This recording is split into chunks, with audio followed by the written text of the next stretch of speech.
One of the most disempowering myths that we receive as little girls and women is that we can't be too much or too loud or too sensitive because that's like such a turnoff to men. But the reality is the kind of men you really want to be with, like really good men, actually love an emotional woman who is deeply feeling and boundaried and sensitive. Our Right. bodies are wired differently, and Yeah. we have access to this incredible emotional depth that I think is fascinating to them.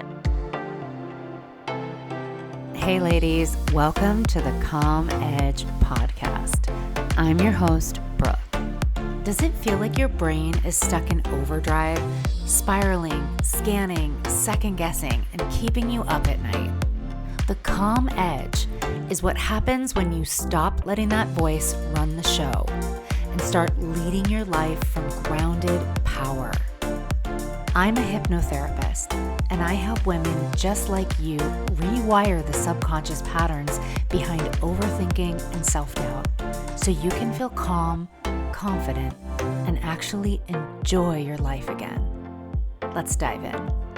Megan Sherer is a somatic therapist, writer, and embodiment mentor guiding a new generation of women beyond healing into full aliveness. For over a decade, Megan has helped thousands of clients and students reconnect with their bodies, emotions, and innate self-trust.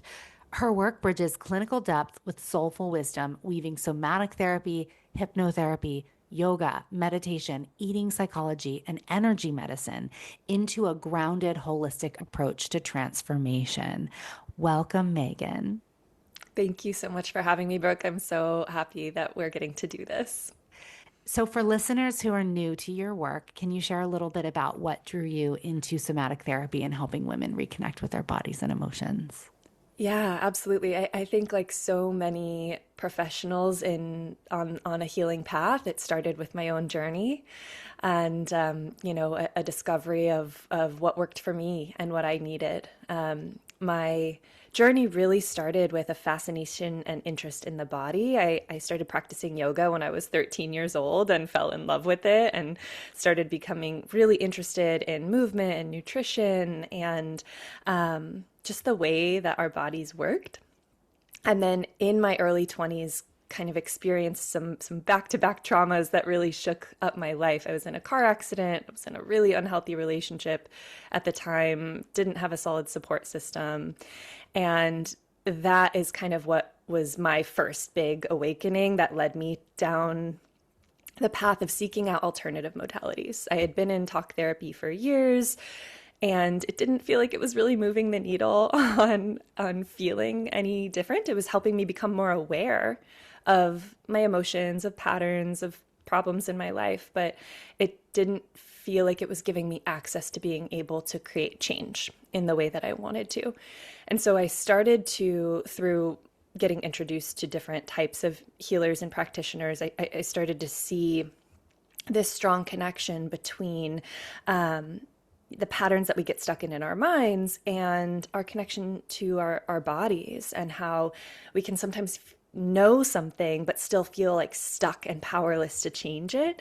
And that's when I started really studying the nervous system and somatic practice. And really for me, it was kind of a journey of coming back home to myself. And that's something that I ended up feeling so passionate about helping other women with, because that's where it all begins, right? Like if we don't feel at home within ourselves, it's hard to live a life that feels like ours. It's hard to do anything that feels aligned and authentic if we don't feel rooted within ourselves first. So there were lots of other little kind of like side quests and paths along the way that led me specifically to the work that I do now. But it's been over a decade of doing this work professionally, 15 years of my own kind of inner healing, and I have never looked back.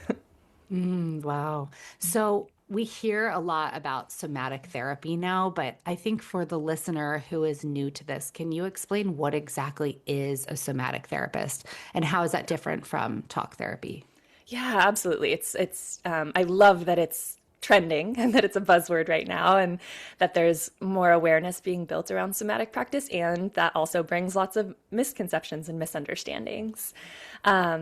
the word somatic itself, the root word soma, just means of the body. And so we're exploring anything to do with our connection to our body. And somatics is sort of an umbrella term that encompasses a lot of different types of practices and modalities in relationship with the body. That could include things like movement, like breath work, like experiencing internal sensation inside. And when we're looking at somatic therapy specifically, we're also then layering in typically some sort of trauma-informed approach to healing, understanding that the body is sort of the keeper of the stories of the experiences from our past, whether they were big T trauma, little t trauma, challenging emotional experiences. We seek to understand, how has my body encoded the story of that particular experience that has maybe kept me stuck in a pattern that doesn't feel good for me. And sometimes that's like physical pain, right? Like our fascia could be holding a lot of guarding, armoring, tension because the body has experienced some sort of physical or emotional trauma related to that area. And sometimes the patterns are more psychosomatic, right? Like there's a mind-body connection, and it's not just physical pain that we're experiencing, it's emotional limitation or limiting beliefs. And a somatic therapist really works to help somebody understand, what is it that I'm even sensing and feeling in my body? Can I first tune in to like basic bodily cues? So many of us are living lives so disconnected from our bodies that we're not even listening to like the hunger cues or the cue to go to the bathroom when we're busy sending emails, or to go to sleep when we're busy scrolling on our phones. So listening to those sensations first, but then ultimately being able to delve a little bit deeper and listen to the more nuanced messages of the body when it's telling us like, hey, this isn't the right relationship for you, or this pace that you're working at isn't sustainable for you, right? Like we're going to burn out. Our body actually carries so much intuitive wisdom, innate wisdom that, again, we're often disconnected from because of pace of life, but also because we're not encouraged to listen to the wisdom of the body. We're encouraged to just pedestalize intellect and the mind. So somatic therapy helps to get people back into relationship with their body and listening to it again. There's something that you said when you were describing your journey, and you said that place of knowing something intellectually, but not feeling like you're actually able to implement it. And I guess that's the connection that somatic therapy makes. I can know something intellectually and still feel stuck, like I can't embody it.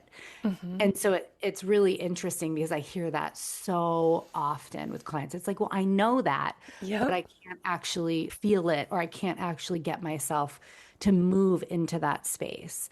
And so somatic therapy is like that bridge. Yeah, it absolutely is. And we can see this in all different areas of life, right? Like I first started to see that pattern when I was studying more physical modalities in college. I was studying nutrition and studying to become a personal trainer and a yoga teacher. And I would see so many people say like, well, I know what I should be doing. I know I should work out. I know I should eat this way, but like I can't. There's some reason why I try and then I fail, or I get stuck, or whatever the thing might be. And for me, it was a little hard to understand at the time, because I was like, well, what do you mean? Like, you just do these things. You just go to the gym, or you just make the food. You just learn to cook. And I couldn't quite bridge that gap in understanding, like, why do some people get so stuck and why does it feel so hard? And then I started to see in my early 20s that same pattern show up in the realm of relationships. Like, oh yeah, I know I shouldn't be with this guy. I know I shouldn't be interested in the emotionally unavailable, the avoidant, the unhealthy, the whatever, narcissistic guy, but I can't leave. Like, I can't make a different choice. I feel powerless to do anything about this thing that I know cognitively is not right for me. And that's when, for me personally, I started to really understand and embody that lesson that, like, okay, cognitive understanding is such a small piece of the equation. There's so much more going on here.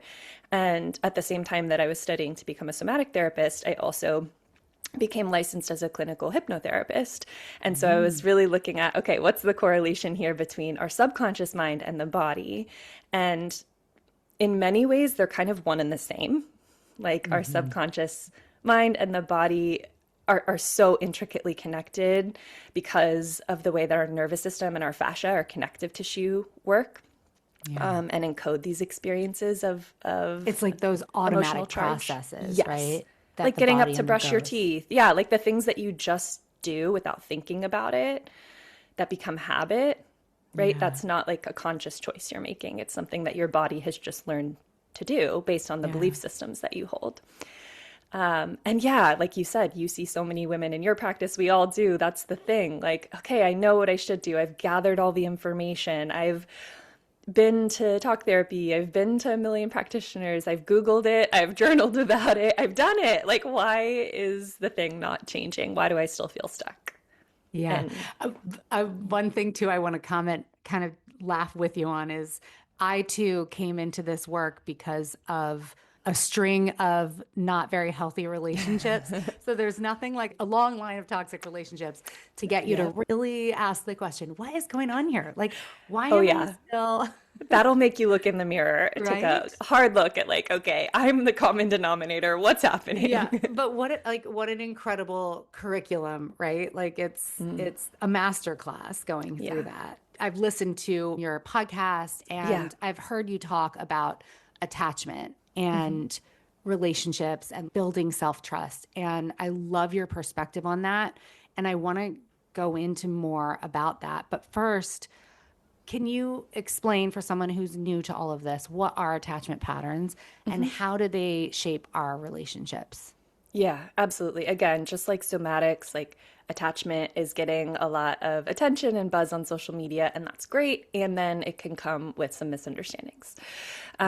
So, at its core, attachment theory is essentially the understanding of how our childhood dynamics, basically our relationships with our parents and or primary caregivers when we were from the time we were born through adolescence, how that shapes what we learned about love and connection and relationship and how available or unavailable it is to us, what we have to do to earn it, what we have to do to maintain it, who we have to be. And the same parts of our brain that lit up with our primary attachment figures, or parents or caregivers, are the same parts of our brain that light up in romantic relationship. So we can see attachment patterns play out in friendships. We can see it play out in the workplace with our boss. Like we can see it play out everywhere. But for most people, the strongest emotional charge is going to be with parents and then with your romantic partner, which I'm sure most people can relate to, right? Yeah, that's so interesting about that part of your brain lights up the same. Wild. Yeah, because they're what are called attachment figures. So when you're a brand new baby, when you're a little kid in the world, we innately know that we need adults to survive. Like as human beings, we wouldn't make it on our own in the early years of Yeah. our life without the care of adults. And as humans, we are also social tribal beings. We are hardwired for connection. So there are parts of our brain that are responsible for prioritizing belonging and prioritizing connection. And we look to those adults around us that are raising us to tell us, you know, whether or not we're safe, whether or not we're loved, whether or not we're okay in the world. And just because we then someday become adults ourselves and theoretically are like responsible for our lives doesn't mean that we don't still have parts of us that are looking for that attachment figure to say, you are safe, you are loved, you are okay, you belong Yeah. here.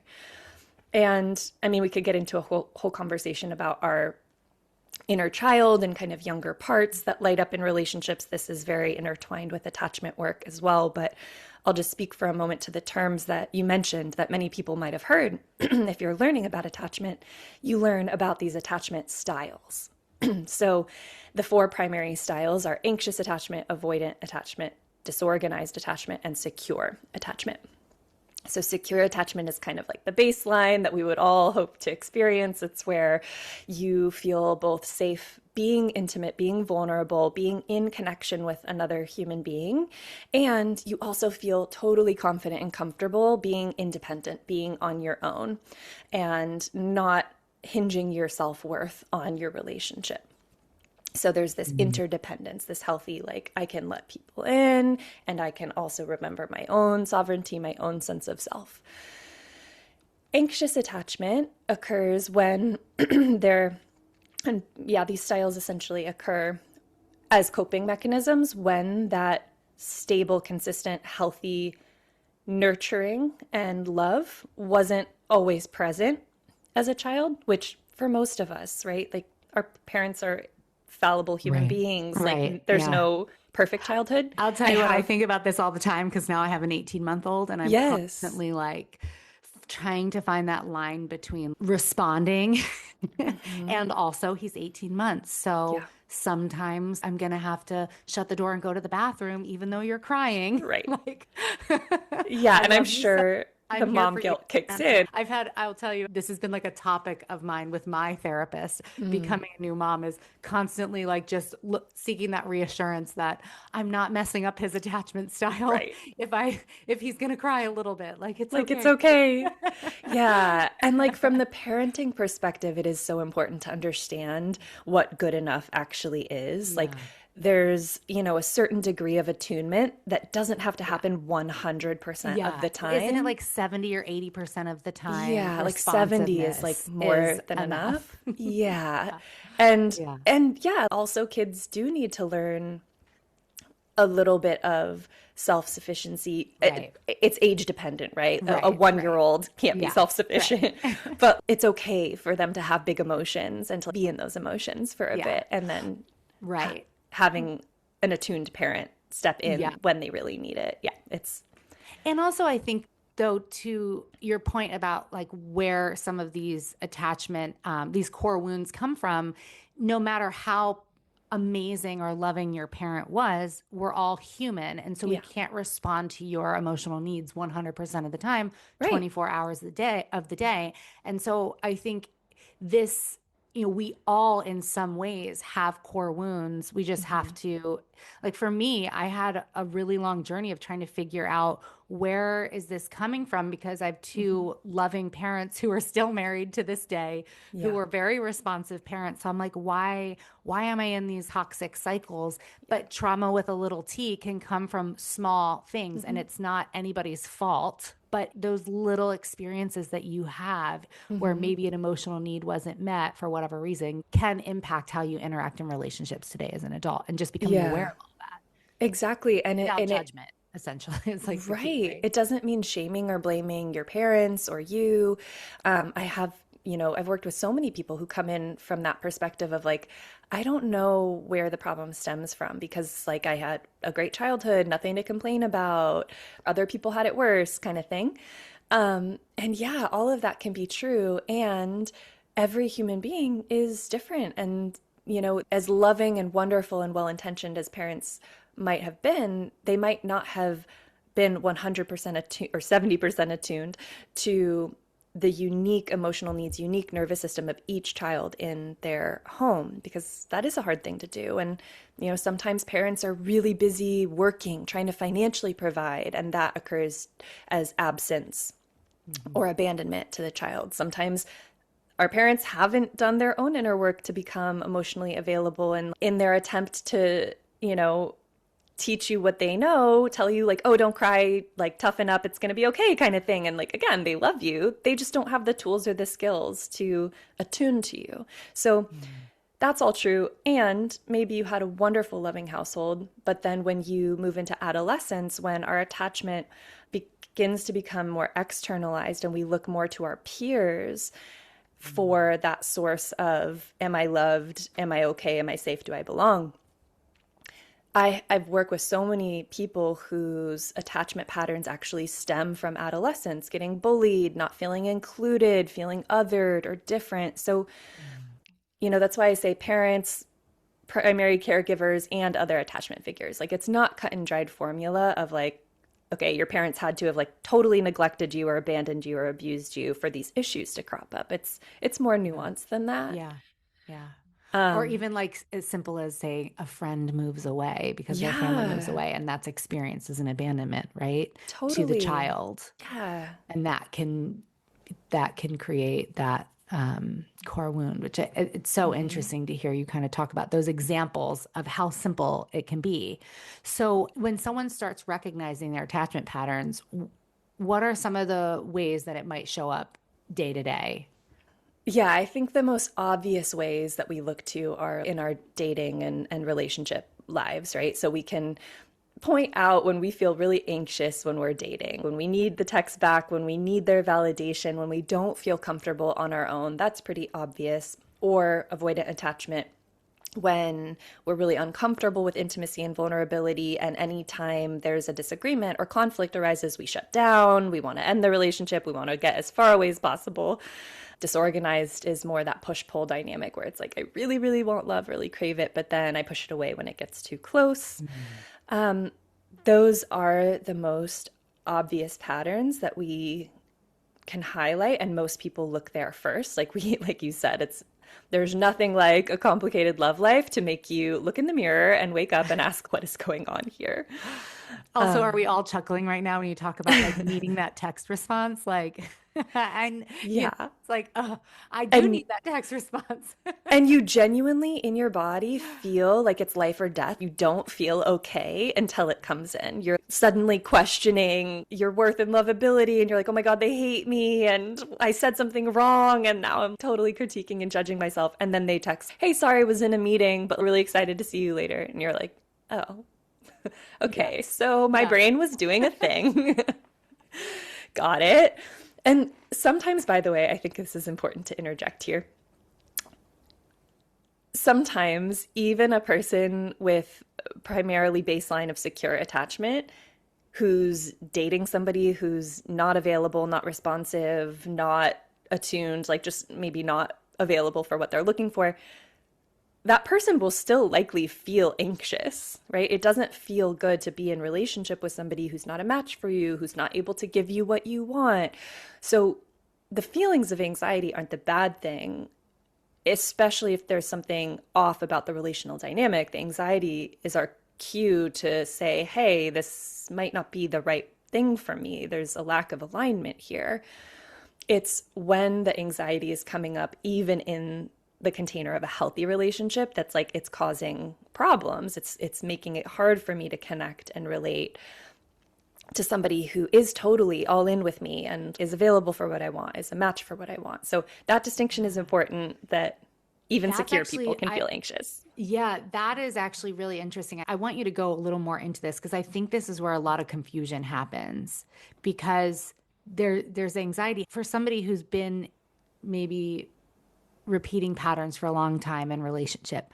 How can you tell the difference between this is a healthy relationship and the anxiety is coming from a place where I'm disconnected from myself versus this anxiety is coming from I'm trying to be in a relationship with somebody that's not meeting me halfway. My needs aren't being met. This just isn't a good match. Yeah. And what tools are there tools that you offer that?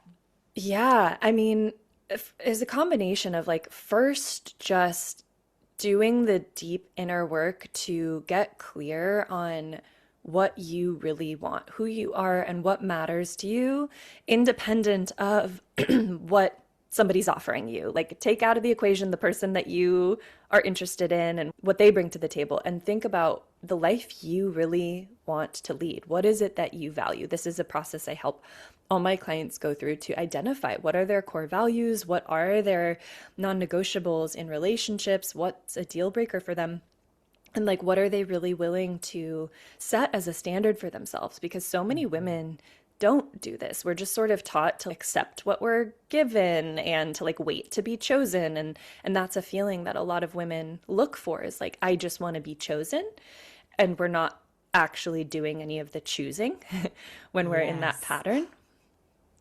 I just want to be chosen, and we're not actually doing any of the choosing. Yeah. It almost is this like, let me pretzel myself to be that person, to feel loved, to be chosen, versus what are my needs? What are my deal breakers? Because you see this all the time. I call it, oh my gosh, my mom brain. What do I call this?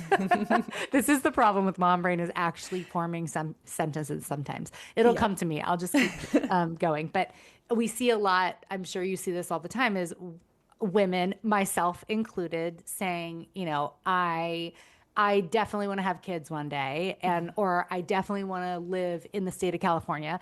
And then they're dating somebody who lives on the other side of the country who Right. Doesn't want doesn't ever kids. want kids. Yeah. Like, It's like, so hello, we are abandoning our own pre-qualifying your buyer. desires. That's what I call it. Pre-qualifying your Yes. buyer. You Yeah. got to pre-qualify your buyer. What are your needs and what are your desires? And like you said, your deal breakers. And Yeah. when you first start dating somebody, do they align with that? Right. Very Exactly. simple.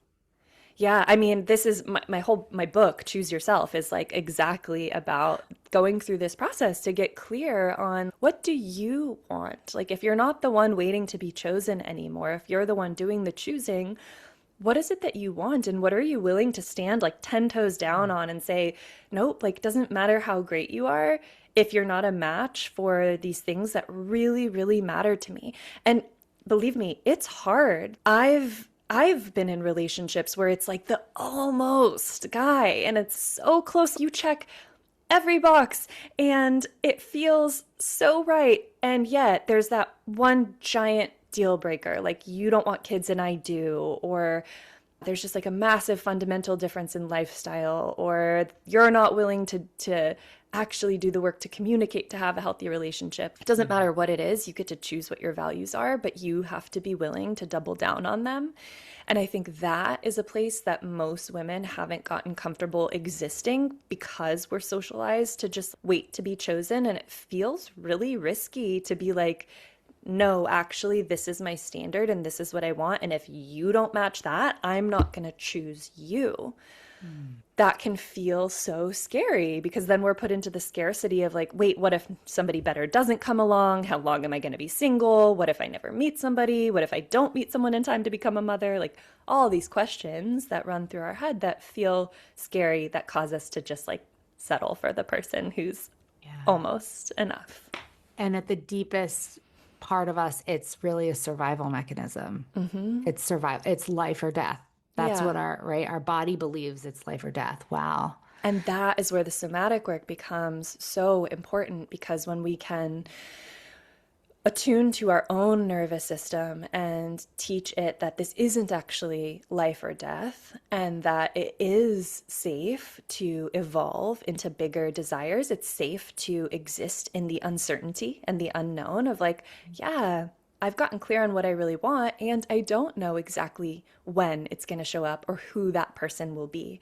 But I'm still willing to bet on myself and to choose what it is that I want for my life, regardless of who else comes and goes, because our relationship with ourself is the most important one we'll ever have. And so many women spend their entire lives neglecting it and outsourcing their worth and their love to other people, right? Like we pour into others secretly hoping that they'll then like love us enough that we feel good about ourselves. And it never happens that way. It's always this like cycle of resentment and burnout and like not enoughness. Yeah. Yeah.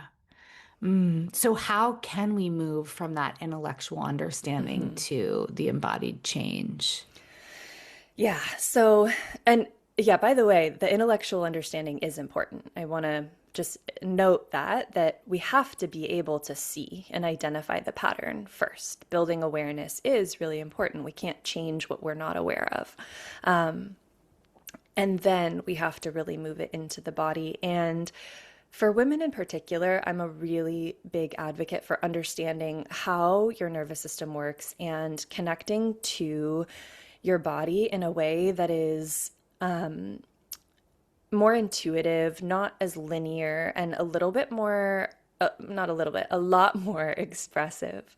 So the female nervous system regulates primarily through the neurotransmitter of oxytocin, which is what most people know of as like the bonding hormone, like the cuddle hormone. We get it through physical touch, but there's also lots of other ways that we can increase oxytocin production.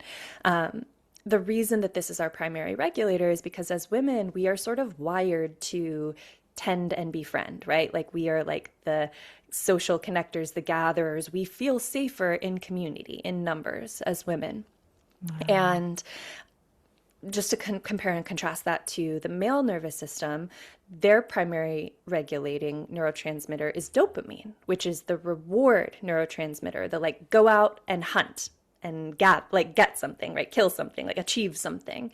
And our society is really structured and designed for dopamine production. Like even when we're looking at self-care practices, they're very dopamine oriented, like the cold plunges, the breath work, the like 5-step morning routine, the to-do lists, like achieving oriented self-care, which is very, very regulating for men because it makes them feel like they are in control, which makes them feel resourced.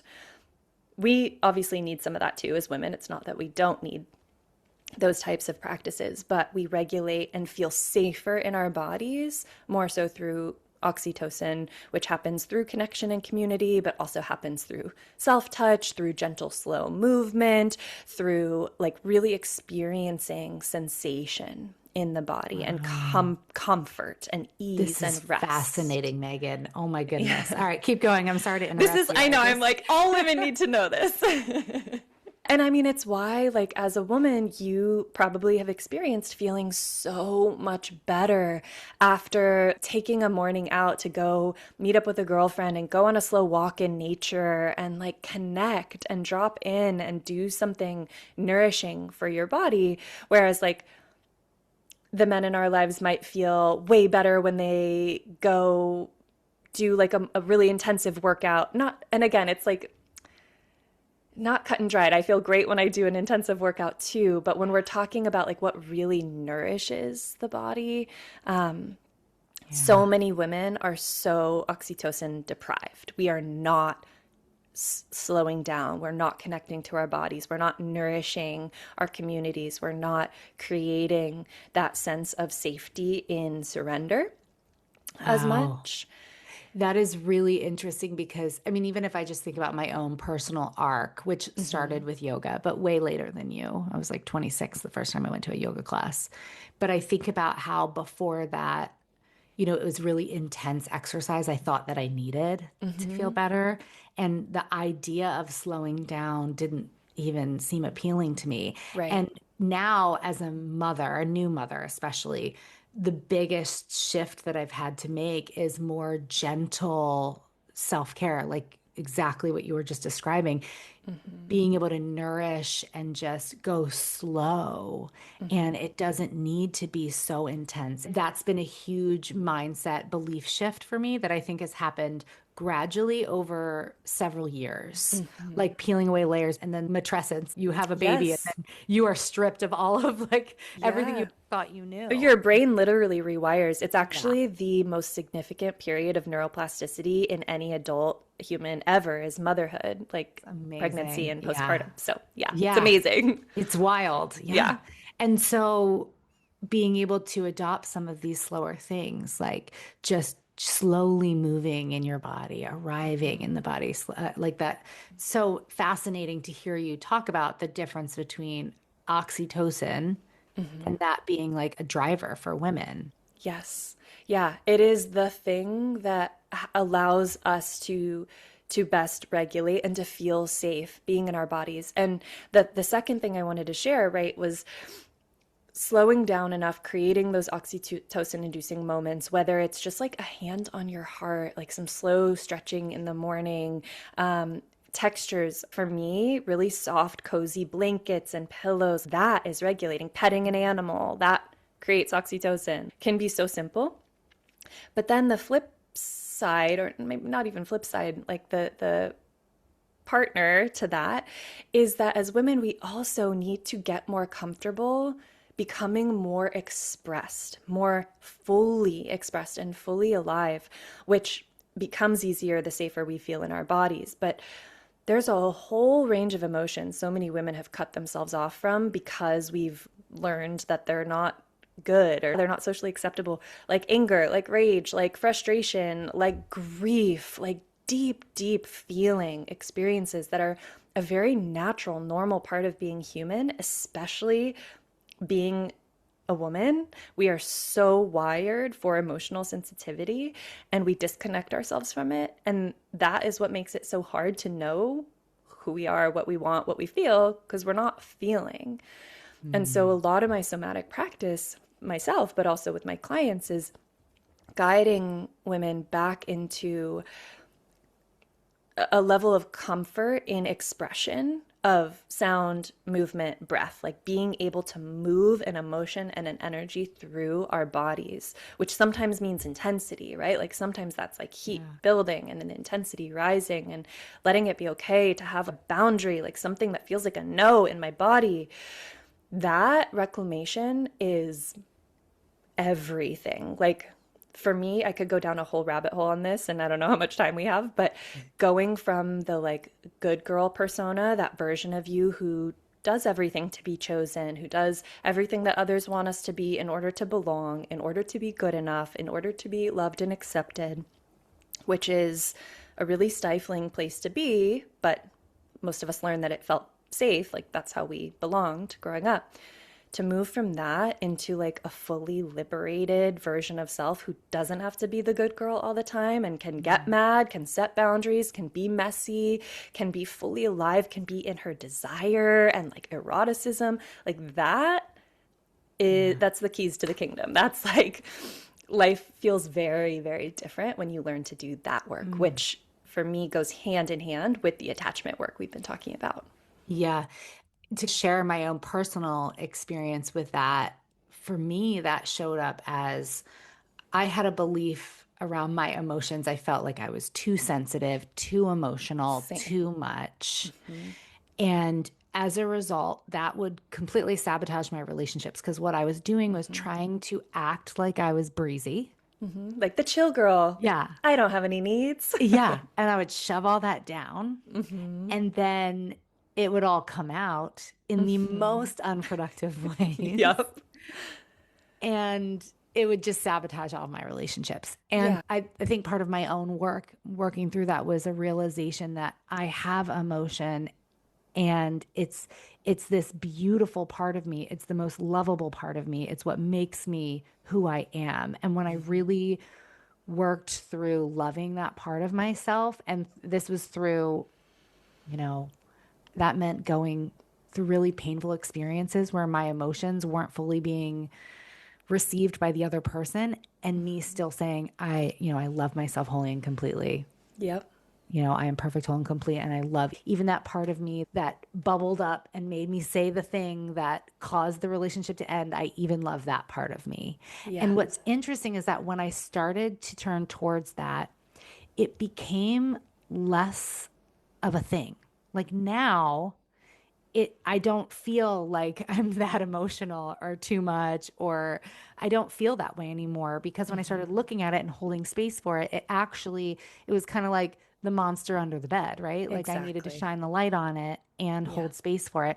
And it's kind of funny, because I was loving that part of myself so much. When I met my husband, he really loves that part of me. Yeah. And I think he finds that to be one of the most endearing, fascinating parts of who I am. Yeah. And I never would have been able to receive that or even recognize or even be compatible with him had I not first learned to love it in myself. And that was the point at which I attracted that person into my life who saw that beauty as well. And because I was loving that part of myself. So it's kind of this backwards, counterintuitive. You want to find the person that loves all of you, then you really have to love all of yourself. That's it. It just made me think of a moment in my journey where I traveled to Northern California, and there's this beach in Cambria called Moonstone Beach. And I was standing there, and it was like, I remember it was a really windy day, and the waves were crashing. They were huge. It was very moody. And I had this moment in my journey where I was like, that's me. This beach, this beautiful place is very moody, and there's a lot of waves, and it's not simple and it's not perfect, but it's who I am, and it's beautiful. Yeah. And it like landed for me in that day, and I'll never forget. And I took like a rock from Moonstone Beach, and that was the point at which I truly started loving that emotional part of me. And all this to say that sometimes this work, it's the tiny moments of choosing over and over again to love those aspects of yourself that you think aren't lovable, the expressive side of you. So many of us are taught that's too much. It's too much. Bottle it up. Yeah. Yeah. And it's sabotaging. It's sabotaging to our relationships, that your expression of that emotion is what actually makes you feminine. And I think is also what's actually really fascinating to masculine energy, because they don't have that connection. I was going to say, I think that is one of the most disempowering myths that we receive as little girls and women, is that like we can't be too much or too loud or too sensitive, because that's like such a turnoff to men. And of course, in a patriarchal society, everything that we do must be to appease the male gaze.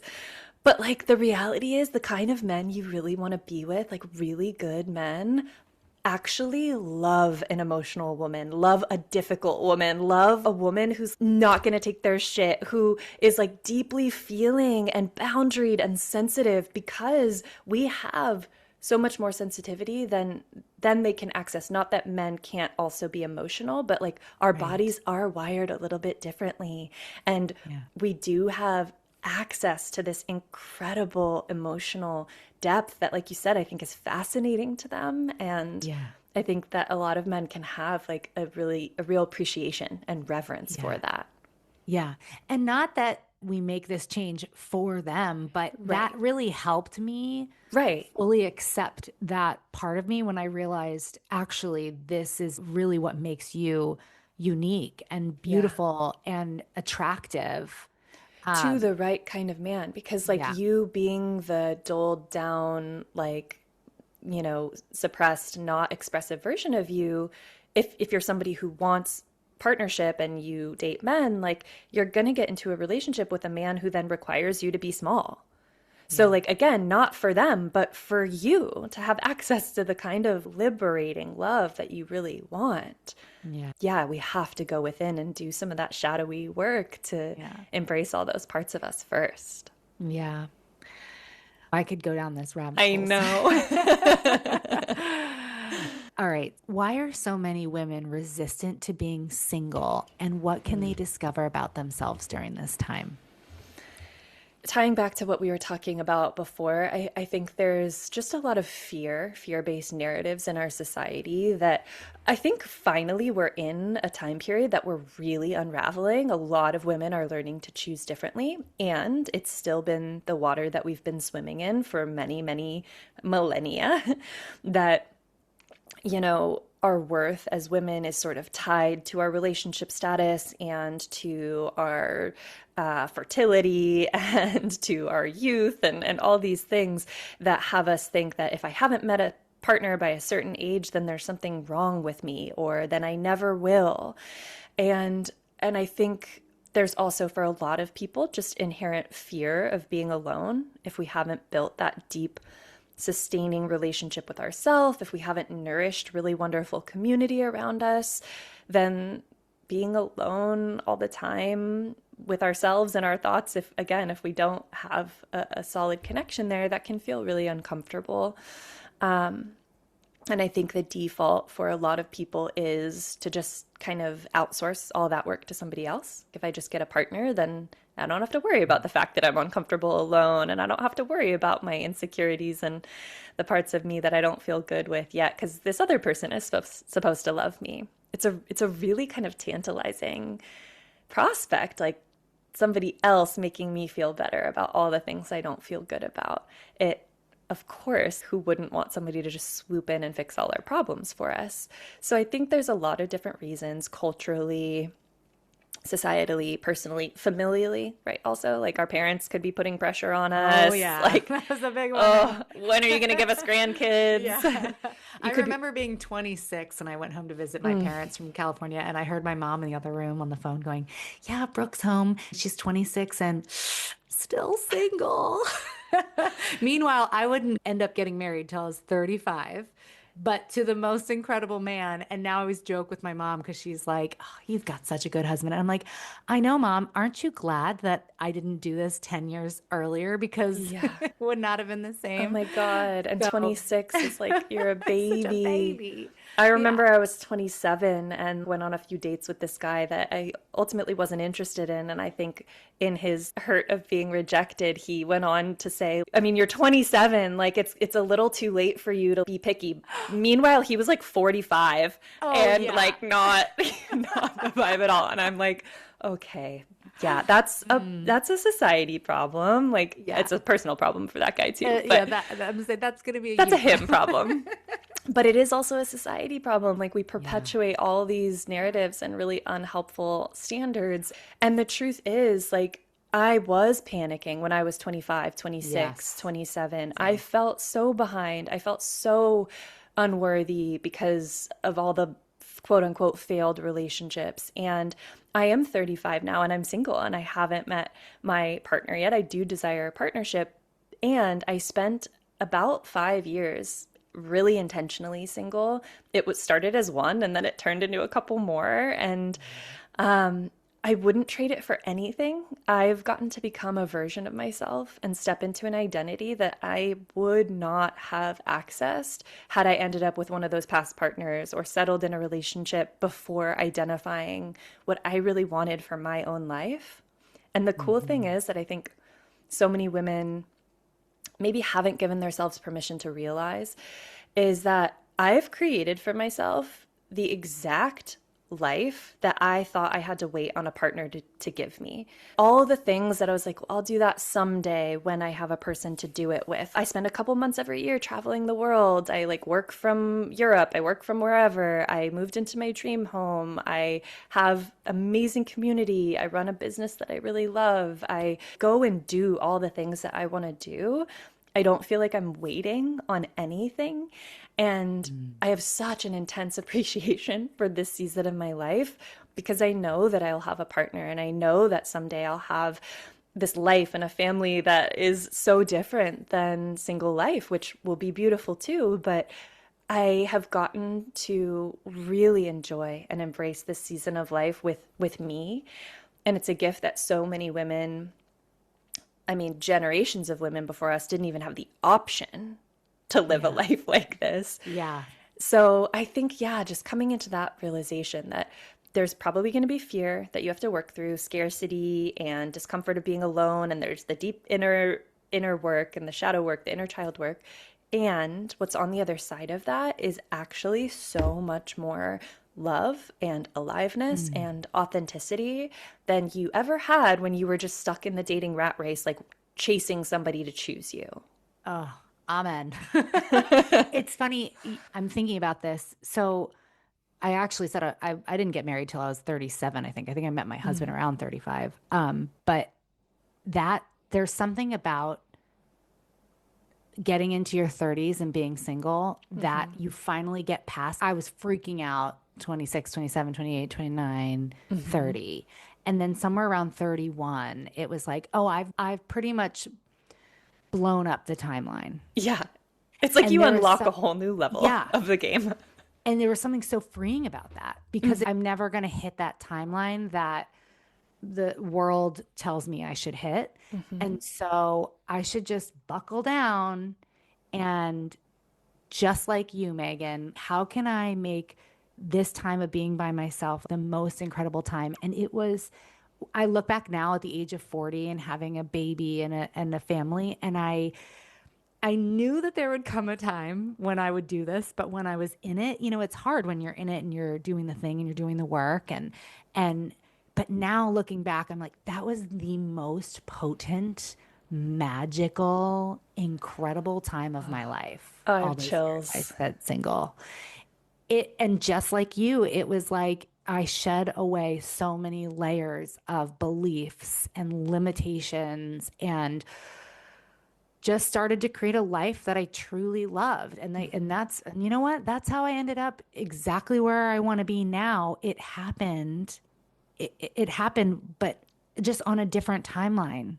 Yeah. And I do feel very passionate about like also being 40, I'm planning on having a second kid at some point and I'm in no rush. Like, yeah, Yeah. sometime I'll do that. Yeah. There are so many women having kids later on now. Like, when we Hmm. start to allow ourselves to think outside of the norms that have been placed upon us, the conditions that have been placed upon us, and this is where the subconscious work comes in, Hmm. because there's so many conditions that have been put upon us, I think, around timelines with marriage and children and family. And Yeah. if you allow yourself to just break free of that and just enjoy this place that you're in, and you create the magic and find the love around you right now, that makes you not only a magnet for the life you desire, but it's just a really powerful, potent time.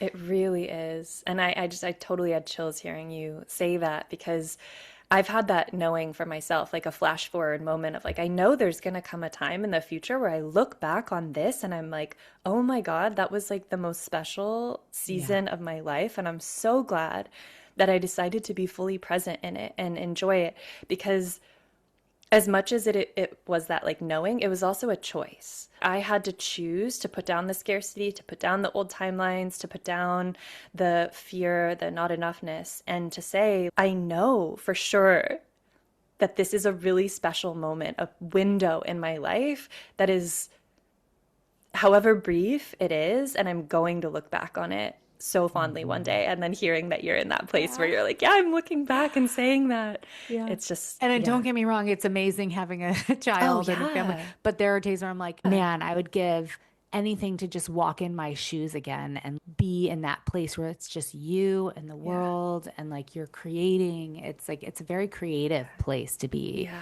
It's Sharing important yours. to talk Yeah. about this because I think that a lot of women really struggle Yeah. and feel like they're the only ones left Yep. behind, and they're not, Yeah. And hearing right? those examples of what's possible, I feel like also unlocks more of that felt sense of safety in your body. Because if you know, like I hear so many stories now of women having multiple babies well into their 40s. That old paradigm like that we Yeah. grew up with that like your fertility maxes out at 30 is Gone. so yeah, and I love that there's like studies coming out on this too to reassure the women who are nervous, but it does help so much hearing other stories and possibilities of like how life can go in a million different ways to still Yeah. land you in that joyful place, even if it's not that original timeline that you were hoping Yeah. for. Yeah. And also to be completely transparent, it was not always easy. For Mhm. me, I remember being, I think 32, 33. I was in a yoga class. At the end of a Mm. yoga class, child's pose, forehead on the mat, just coming out of another failed relationship. And I remember thinking, why am I alone? Why am I alone? Why am I alone? I don't understand. Why am I alone? And then I just had this, it just came to me. A voice said, because you don't know how to be alone. Oh, oh my goodness. It like hit me like, oh, that was the point at which I was like, oh, I've Yeah. got to make this the best thing that's ever happened to me. I have a Yes. choice. This could be the worst thing that's ever happened to me or the best thing that's ever happened to me. And I'm going to make this the best thing that's ever happened to me. And that Yes. became my mission.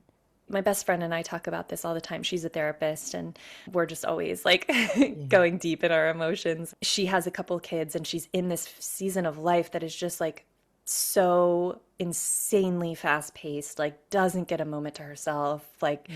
driving the kids everywhere all the time. Like it's just Yeah. nonstop. And she loves her family so much, and it's hard. And there's the moments where I'm like, oh my God, it's Christmas and I'm alone and I don't have a partner and I want little kids to be running around and that's hard. And so, yeah, there's moments like either way where it's going to be hard. But can we come back to this present moment, get so fully in the body to choose that I'm going to be here now? I know that this is just a season, that my kids are only this age for a season, that I'm only single for this season. Let me make it the best thing ever. Because, Yeah. like, why not? The alternative is being miserable. Uh-huh. Right. That's the choice. Right. I think, too, that going back to emotional expression and emotional availability for ourselves, I still have plenty of days and moments where I'm experiencing deep grief about something. I grieve a lot of things all the time. I'm just like a really deeply feeling, very nostalgic, can feel things very deeply. So Grief is a common emotion for me. The more I let myself feel anger with what's going on in the world right now, like that's something I can tap into. And I don't see those emotional states as suffering anymore. That choice to not be miserable doesn't mean positive thinking, light and bright, washing over everything, like toxic positivity kind of thing. Sometimes it means I'm going to be fully in my grief right now. And I kind of appreciate and even love that too, because what a beautiful thing that I get to feel that as a human. And tomorrow I'll be joyful again. And like, it can all coexist. Yeah. Yeah.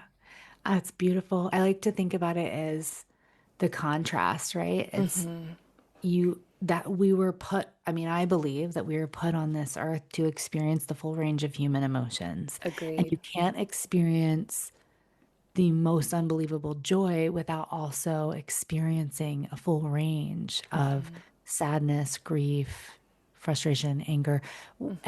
But that it's interesting what you just described, where experiencing anger or grief is no longer overwhelming for you because your body knows it's safe, right?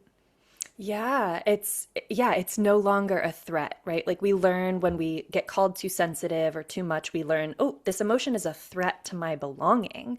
I can't feel sad. I can't express anger. I can't feel this without losing love. So that's not safe. When we, like you did for yourself, learn to like deeply love and witness and show up for those parts of ourselves that have the big feelings, they learn that it's okay to have them. And then we ideally get to have corrective experiences in relationships too, with a partner, with our friends who are also able to see us in our messiest moment and our biggest emotion, most raw vulnerability, and go, yeah, I'm not going anywhere. Like I love this version of you too. Then yes, like the more we do that, the more it's okay to like ride those waves. Yeah. Yeah. This made me think of a personal story about loving those parts of us. And the work never stops once you're in the relationship, right? So, and I think that's another misconception is like, oh, once I meet this other person that is going to love me, then the work stops. And that is not the case. Right. And I remember a couple years into my relationship with my husband, we were home for Christmas at my family's house. And Rumi says, if you want to know if you're enlightened, go have dinner with your family. Uh-huh. Yep, Right? that'll bring all your shit up. All the old, I think like it's the ultimate inner child work. It all comes out. One thing that I know about myself is that I need my time to recharge, time to kind of like step away. When I'm staying with family, it's a lot. Everybody's there. Everyone's always asking, what are you doing now? When are you coming home? When should we eat? Are you hungry? Do you need this? Do you need that? And I'm like, You're like, yeah. I think after having been a single girl on my own for all those years, I Oh, learned yeah. to really love I my love my alone time. my alone time. And please don't question. I don't know when I'm going to Yeah. eat. I don't know when I'm going to want to do that. Right. So, Hmm. and my husband and I have actually had a lot of conversations when we go and stay with my family. I like to go out to dinner, just the two of us, a few nights in to kind of recollect ourselves and step away. But before, when we were first just dating, he didn't know this. And I remember I was getting ready to go out and I went upstairs and he was sitting on the couch with my dad having chili, watching a football game. And he's like, this chili is so good. Why don't we just stay here and have chili? And I was like, but we were planning on going on a date. So I got in my feels about it. And then we had a conversation and we kind of rubbed up against each other. He's like, I don't understand why you're acting like this. Right. And I felt like my child version of me, my emotions were coming out. And I ended up going to get sushi by myself that night. And I called one of my best girlfriends and I said, I guess being in a long-term healthy relationship with somebody sometimes feels like I have another sibling who's telling me all the things that are wrong with me. Oh my God. Yeah. Laughing. But you know what? In that moment, this is where the child work comes in, the loving, even though there's the child within that comes out, or there's the emotion that comes out, or that I'm having a hard time emotionally right now, I still love and accept myself wholly and completely. And I took that time to kind of reconnect with myself. I'm not bad because I needed time for myself, right? I'm not bad because I had emotions come up, right? Right. And I owned that, recollected, went back, and then, we were able to repair, and that was a really healing moment. And now my husband, from that point forward on, he knows you just need to step out and take a break sometimes. Yeah. And I get that now. because he saw me being able to regulate and reconnect with myself versus me just acting out of that place, us having a disagreement, and then it turning into this whole other thing, right? Right. Because in that moment, like he's good, he's eating chili, he's Yeah. happy. It's like your problem that's coming up that you Yeah. need to figure out, like what's Yes. happening here and how do I deal with this? And then, yeah, like your partner can then attune and drop in and be like, "Oh, great. Okay, so this is what you need. Awesome." Yes. Like we're not Right. making it their problem to fix. Yes. Yeah. And then it's so interesting how, like, being able to go through that process with yourself, then your Hmm. partner can support you in that Yes. versus you needing them to fix it for you. Right. Yeah, because that Right. dynamic will always feel a little bit more like parent-child. It'll always Yeah. feel a little bit imbalanced rather than like two sovereign adult people who, again, we're going to have inner child shit come up in Mhm. romantic relationship. We're always going to mirror back some wounds to each other, Yeah. but yeah, having that self Yeah. responsibility and a partner who's like game to work on things together, that's the sweet Yeah. spot. It was such a funny moment for me though, because you're like, oh, this doesn't just end once you're in the. Yeah. And I don't know if you have siblings, but it's like your Mhm. siblings will tell you everything that's Oh wrong with yeah. you. Like, oh, Yeah. you're too this or you're that. And I just had it was kind of a funny moment where I was like, oh, this feels like somebody else who's gotten close enough to me to see all of the things that are wrong with me. And that's Exactly. my cue to love those parts of myself. Yes. Yeah. And that's going back to what we were talking about before, why when we're in that kind of like masked version of us just wanting to be chosen, we're sort of like repressing all the things that we feel shame about. And then when we get close to somebody, all of our insecurities are going to come out because we're really unconsciously worried about them seeing these parts of us and then judging us or leaving us. And that's what causes a lot of Yeah. relationship problems. So, Yeah. yeah, the Yeah. work has to start within. For someone listening who recognizes themselves in anxious and avoidant patterns, what is one step they can take towards building a more secure internal foundation? If we were just going to choose one thing, I'd say the most important thing would be to cultivate a relationship with, we'll call it your inner child. In the realm of parts work, there's kind of, we perceive multiple younger versions of self that show up around patterns of wounding, but those are the versions that are acting out. Those are the versions that are getting anxious, that are getting avoidant. And those are the parts of us that really have needs that need to be met. And we are now the responsible, loving adult who gets to meet them.